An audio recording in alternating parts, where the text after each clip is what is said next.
Hey everybody, Marcus C. Williams here. Let's break down and talk about what happened yesterday with the CR and what's going on still now today. As recording this is Friday evening, so there was this new CR, this is the third one so far in the last couple of days, to get proposed and pushed. It finally got passed. I believe it only failed by it passed, but I believe only 37 people didn't vote for it this time or something like that.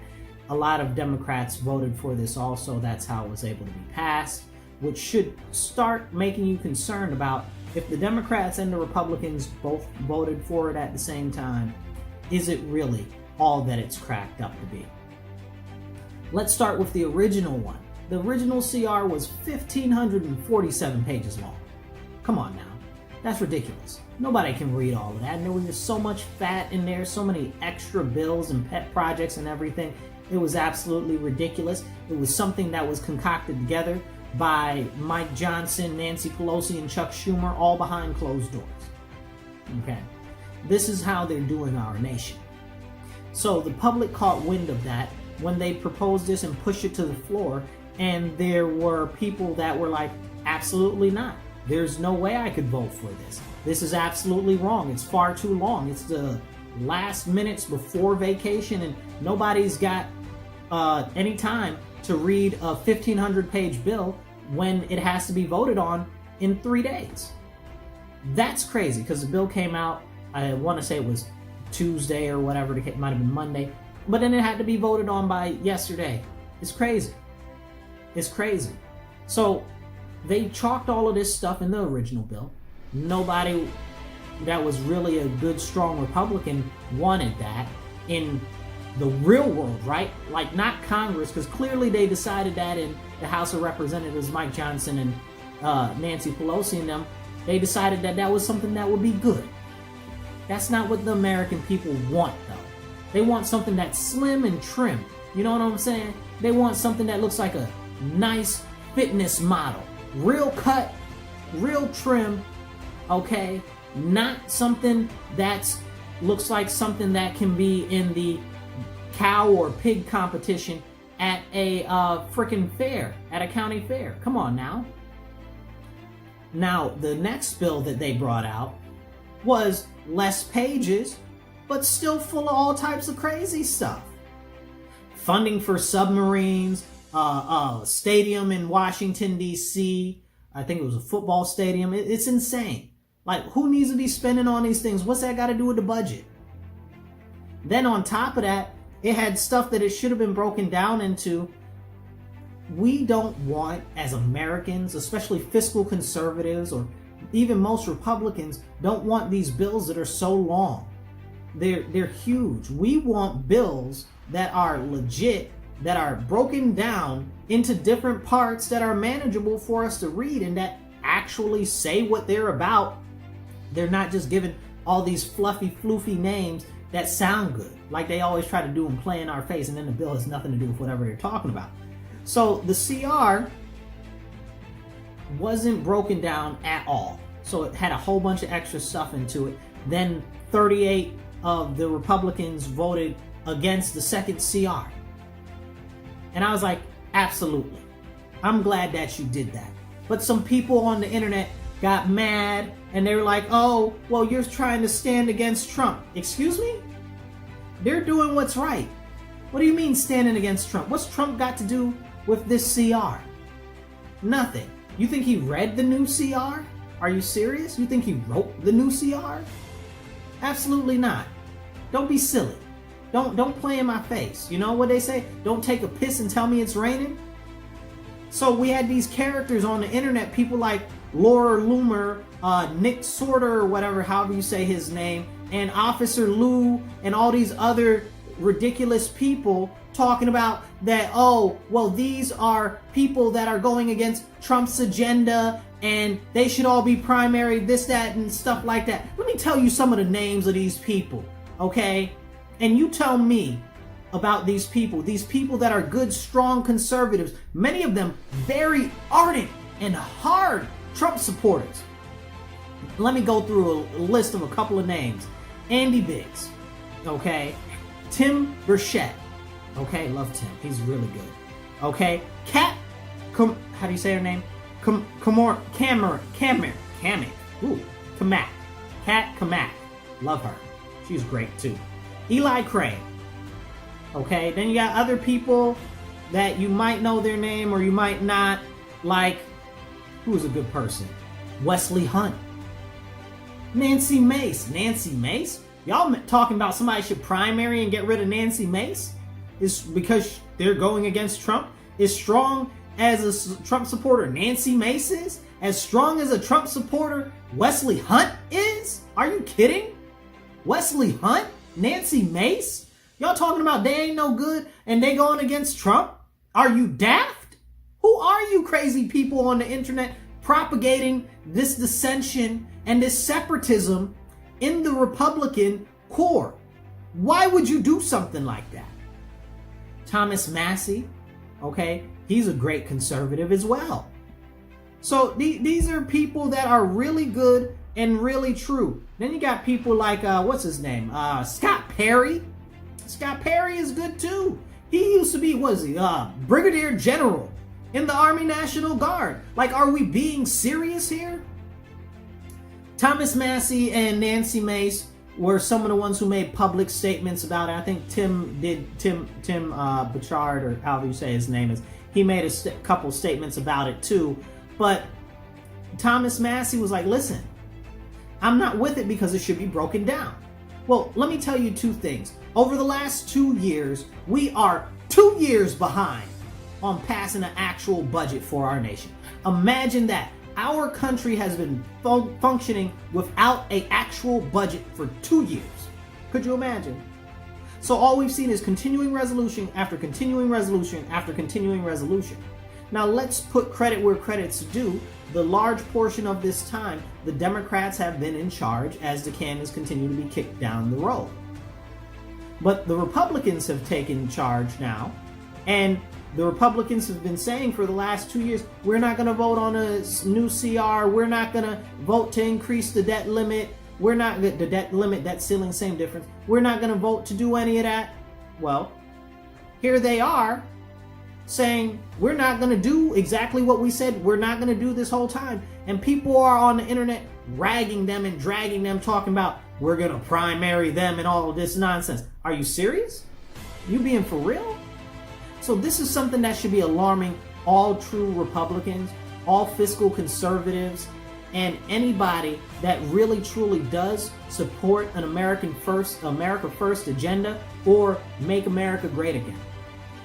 Because the fact of the matter is, if these people are willing to so-called throw the baby out with the bathwater, there is a very serious problem. This type of division and stuff is stuff that we've seen pushed by the left, claimed by the Democrats, that is exactly the way that these so-called, I don't know who these random people on the internet are that are pushing this nonsense, are supposed to be some sort of type of Republicans or internet personalities that represent more conservative. I don't know exactly who they are, right? Random people on the internet as far as I'm concerned, but they're influencers, okay? I don't know what they really stand for. I just know they run their mouth all the time. Sometimes I like what they say. I'm not liking the direction that they're going. Plus, they're all singing the same thing. Like, have you seen those videos where the TV says, they've got like 20 different TV stations and all the TV stations are saying the same thing? They legitimately just copied and pasted, all of these people need to be primary. They copied and pasted it. What are you doing? What are you doing? For real, that's a real question. What are they doing? So, when I see that, it concerns me. Because I've seen that happen over the last couple of years with Joe Biden. Joe Biden wasn't running the government. Other people are his lip mouthpieces talking about, oh, this is what Joe Biden wants. This is what he wants. This is what he wants. And it concerns me, and I don't want it to go that way with Trump. I don't. I want Trump to do what Trump's gonna do, which we, as the people, elected him to do. Okay? I don't want these so-called people who think that they're his surrogates to get out here and say all types of crazy stuff that pulls apart the Republican and conservative people. Okay? And it's really divisionistic, and it's concerning. because we've seen this happen before in other autocratic governments across the world, where they'll say, oh, well, the ruler wants this is what the ruler wants, and I speak for the ruler. In the meantime, the person that's the head, that's the ruler, don't know what's going on. They don't even know that they're doing this, and they're just saying that it's in their own, that's what the ruler wants. So we got to be very alert to those type of things, because I saw Steve Bannon at AmFest yesterday talking about the same exact thing that Thomas Massey was saying, the same exact thing Nancy Mason Wesley Hunt was saying, the same thing that Tim Burchett was saying, or however you say his name. But he was saying the same things. He was saying we shouldn't have these fat, bloated pork spending bills. They need to be broken up into different sections, okay? And that we need to be very concerned about the debt ceiling and how we're managing our debt, and we need to cut spending. That's Trump's number one man, right?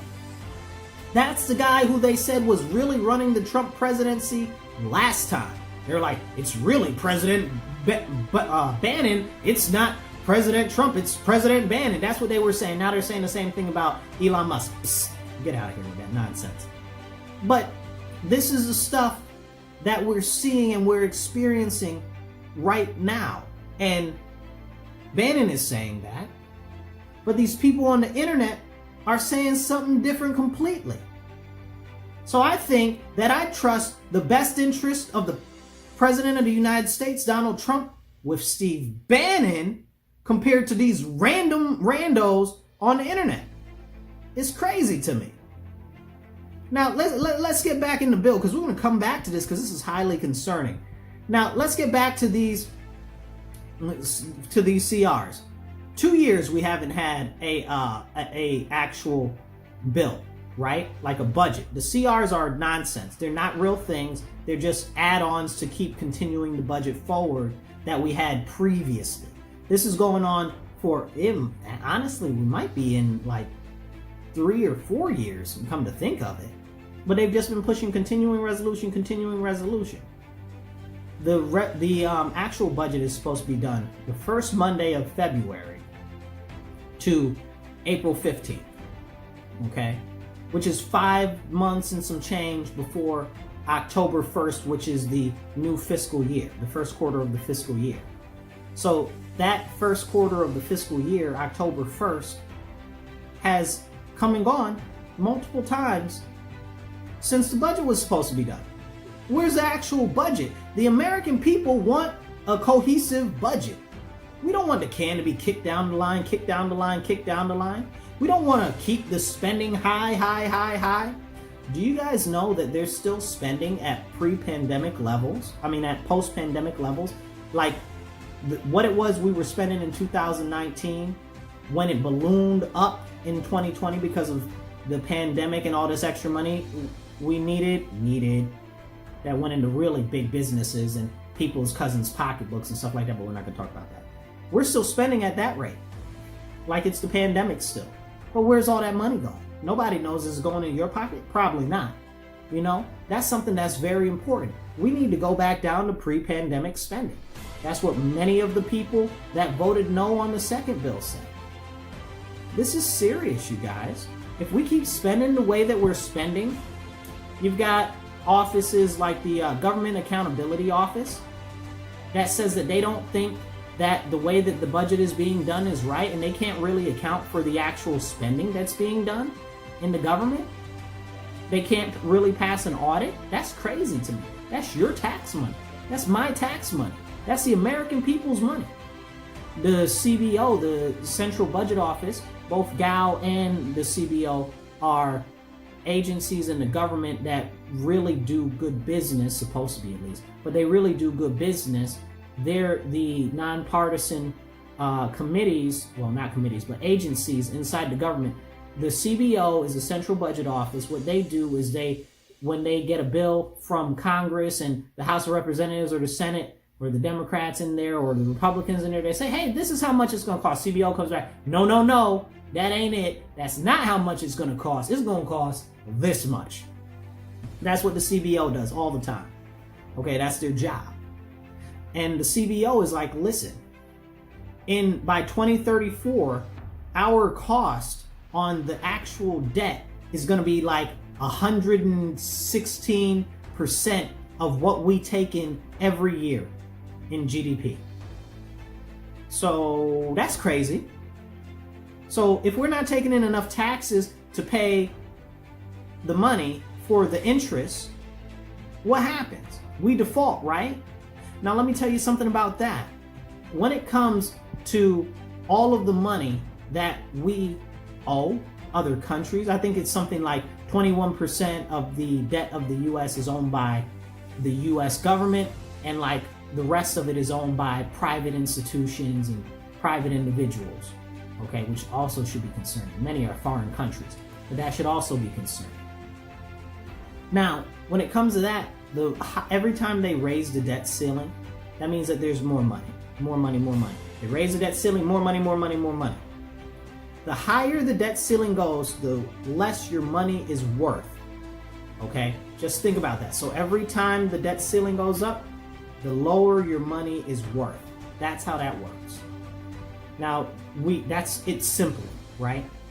Because that means the more money that they cash out, it's taking value away from your dollar that is right now.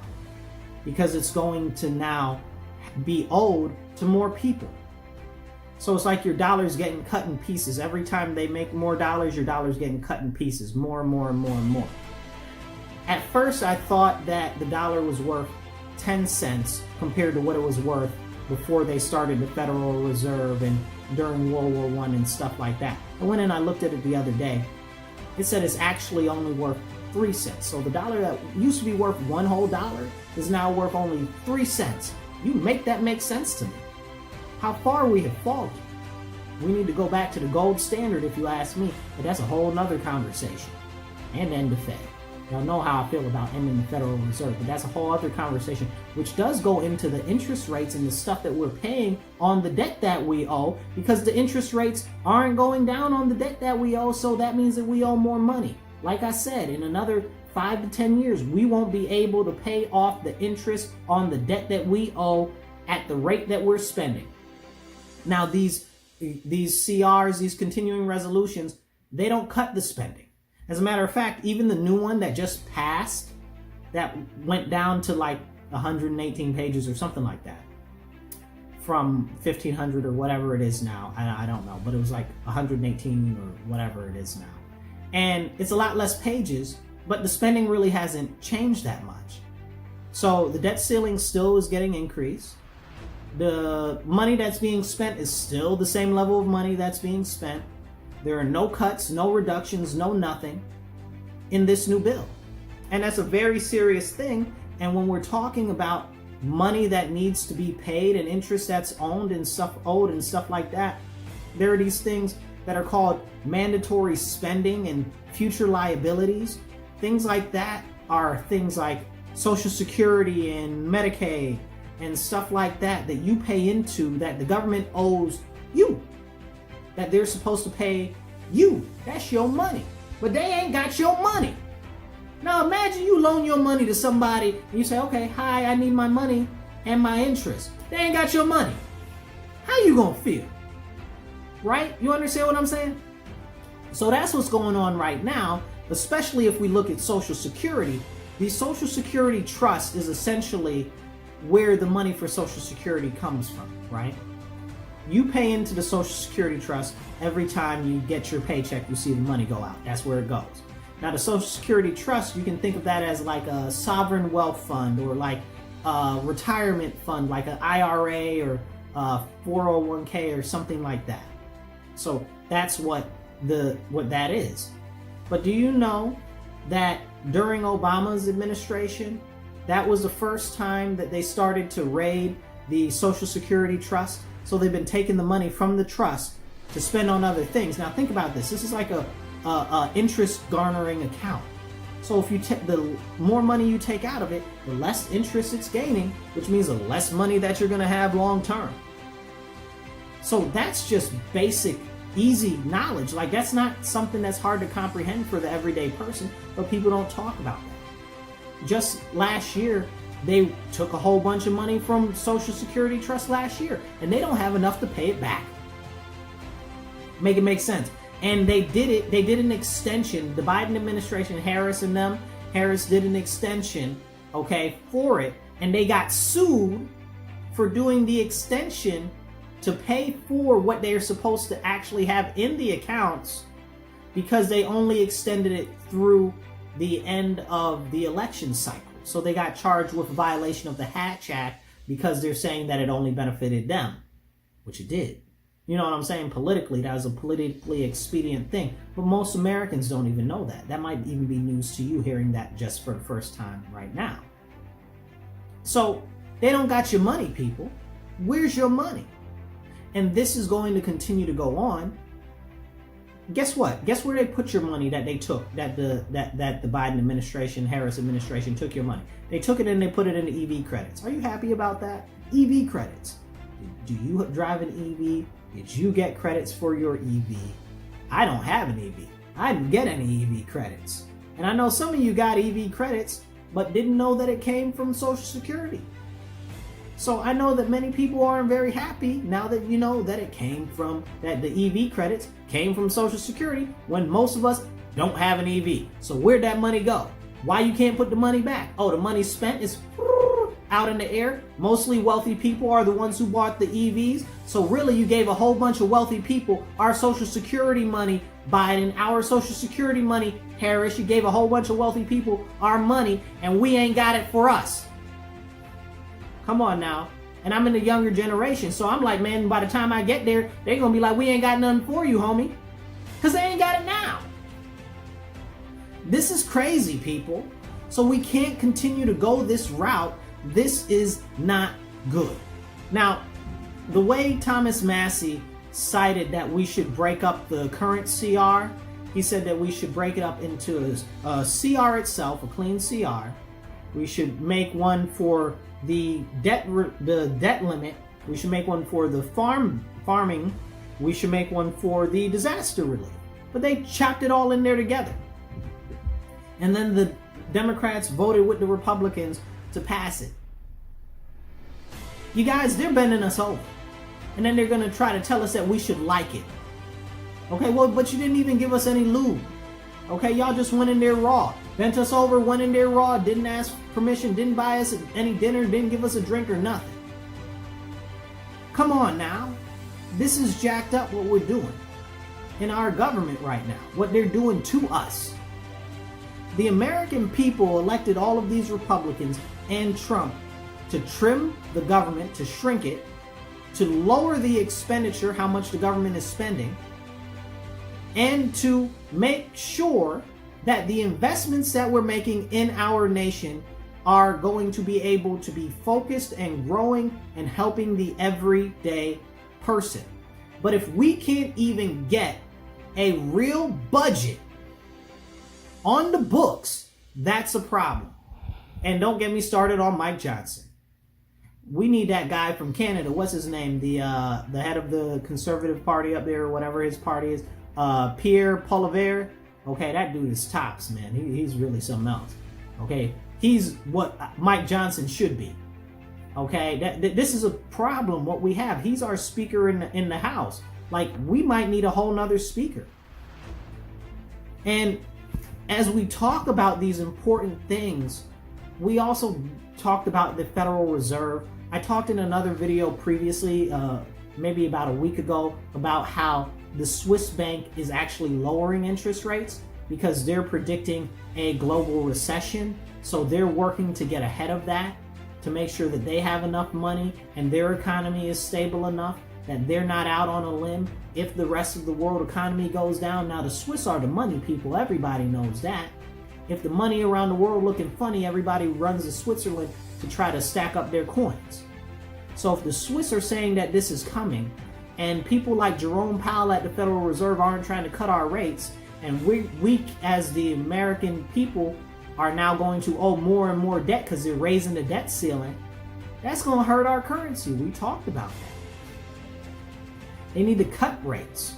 We need deflation. They're like, we can get inflation under control. I don't want inflation under control. I want deflation. Deflation. That's what we need. We need to increase the value of our dollar, but the only way we can do that is if we have deflation. They try to tell you, oh, getting inflation under control is the way. No, it's not. That's a daggone lie. Okay, we need deflation as Americans. Okay, and I don't care if that means that we don't buy anything from any other country.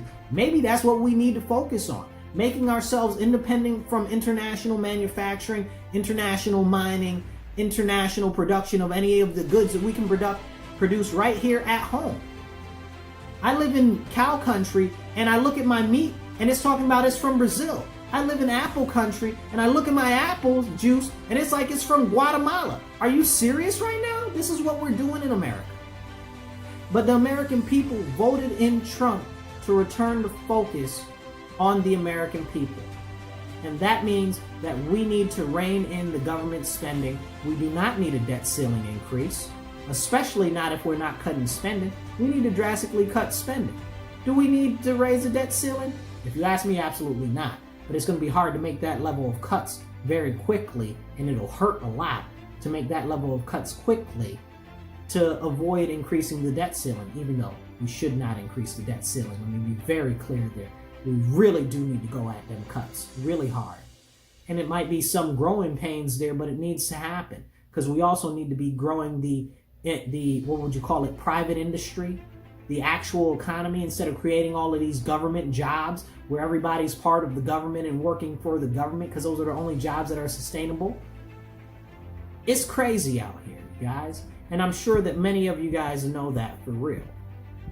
But our elected officials do not want to talk about real things. And when you do see people start to talk about real things, and when you do see Republicans standing up like they did, the 38 that voted down, not this current one, but the previous bill, the smaller bill, you get these crazy people on the internet trying to divide Republicans, conservatives, and people that like Trump. And all three are not mutually exclusive or individual on their own anyway. But they're trying to divide and segment us. Trump is not a king. Trump is the president. Okay? And while I support Trump, it doesn't mean that he is the end all and be all of the House of Representatives. He's the president. Let him go president. I elected him for the president, not the House of Representatives. He needs to go president. He doesn't need to be the Senate. Okay? J.D. Vance kind of is the Senate because he's the president of the Senate because he's vice president, and that's how that works. That's a whole nother conversation about civics on another day. But again, that's how that works. Like, we have to be very cognizant that we need good representation on every single level of government. We can't rely on one person to do everything. That's not how things work. And I want to see an America First agenda be pushed and make it happen.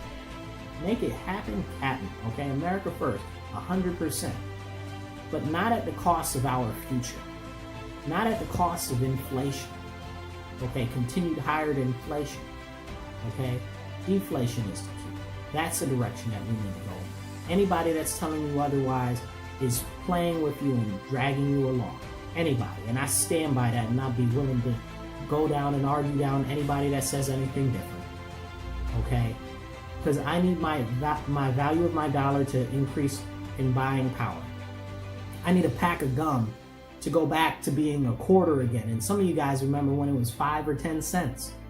You know what I'm saying? I don't remember that. I remember it being a quarter though. I don't even know how much a pack of gum is now. 75 cents? It's out of control.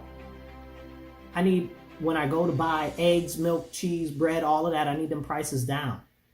I need the buying power, the spending power of my dollar to increase. And I'm sure all of you feel the same exact way, no matter whether you're Republican, Democrat, Independent, Libertarian, Green Party, whatever. We all want our dollar's value to go further. But it won't if we continue to increase the debt ceiling. It won't if we continue not to have a comprehensive budget. It won't if we continue reckless spending and don't have spending cuts. It won't if we continue to get people that are out here that are saying stuff online that is disconnected from the actual will of the people, saying that one person represents the whole will of the people. That is not always the case. That is not always true. And like I said, I support Donald Trump, okay? Anybody else got something to say about that? I don't care what you got to say. You understand what I'm saying? I don't care, you know? Especially if you voted for Kamala Harris. Come on, stop playing with me, okay? Maybe if you wrote in yourself, you'd have some excuse there. We can have that conversation. You voted for her. I'm not trying to hear you say something if I said that I support Trump. I'm not trying to hear it, okay? But I'm not going to support every single thing that he does. I'm not going to support every single thing that anybody does. There's a lot of people I like. Like I said, I don't know if you heard my other video, but real quick, let me cover this. Today in the Senate, there was a bill on the floor for the flood program. Okay, as you know, flood insurance is something that's generally not covered by private insurance. So sometimes you can get it, but in a lot of the country you can't get flood insurance. So there's a national flood insurance program.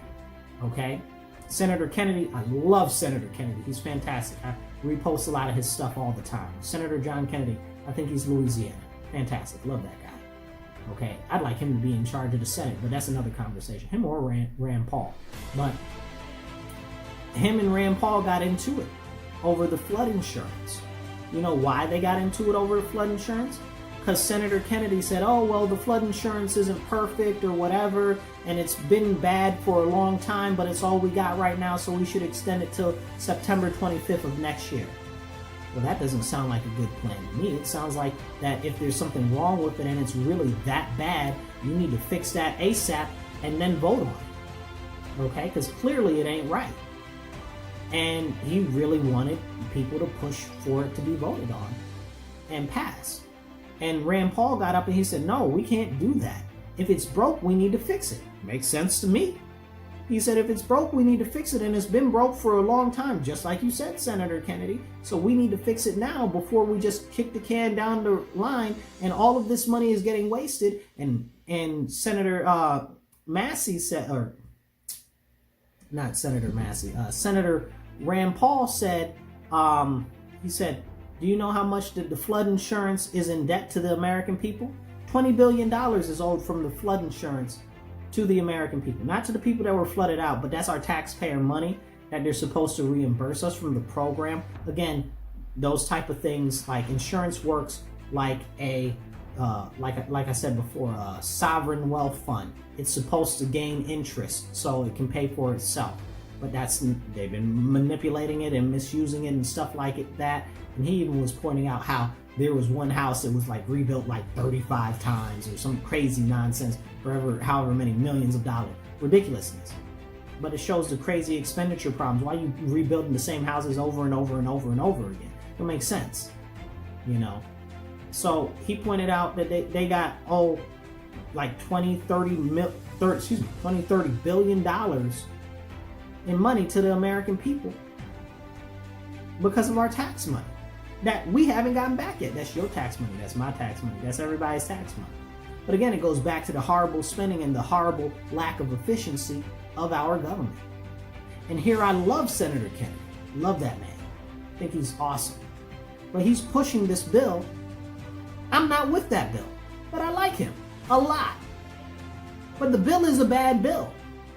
The same way I like Trump a lot. But the bill is a bad bill. Now, I'm not going to argue about whether Trump is a good person or not. You take that how you want to. I like Trump as a politician.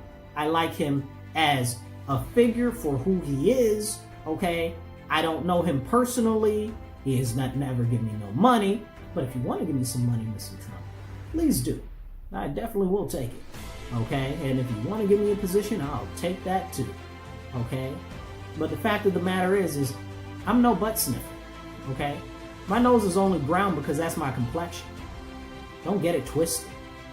If there's something wrong, and I see that there's something wrong that's important to the American people, I'm going to stand up and I'm going to speak up. The same way I always encourage you to stand up and speak up.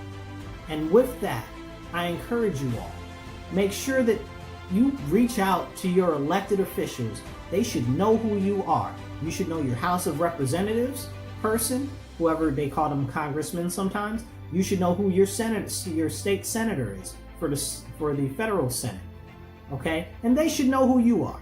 You should be reaching out to them at least once a month, if not once a week. And you should be finding out what's going on in Congress, because their job is to represent you, which means it's their job to tell you what's going on. And I know that they're like, oh, well, they're busy or whatever the case is. It's still your job to hold them accountable and to figure out what's going on.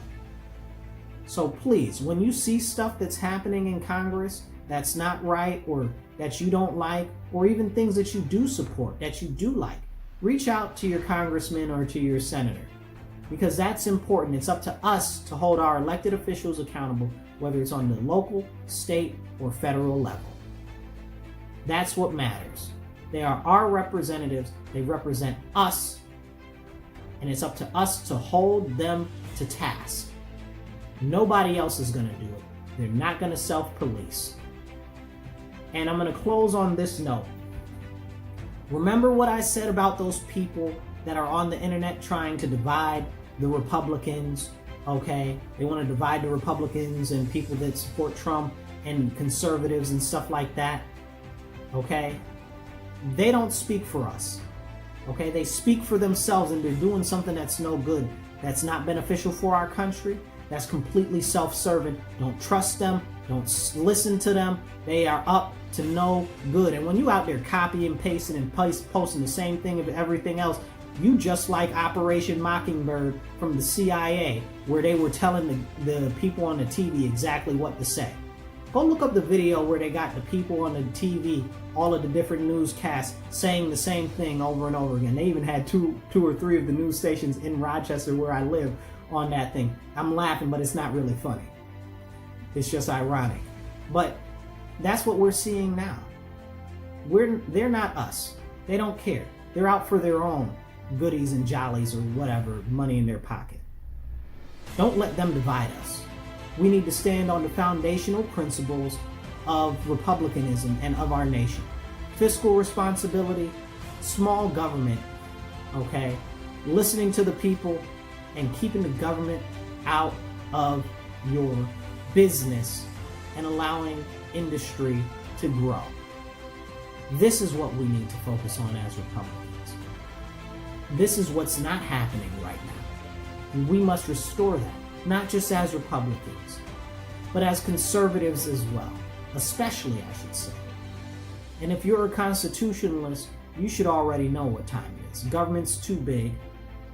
They're spending too much, and they're doing way more than they should.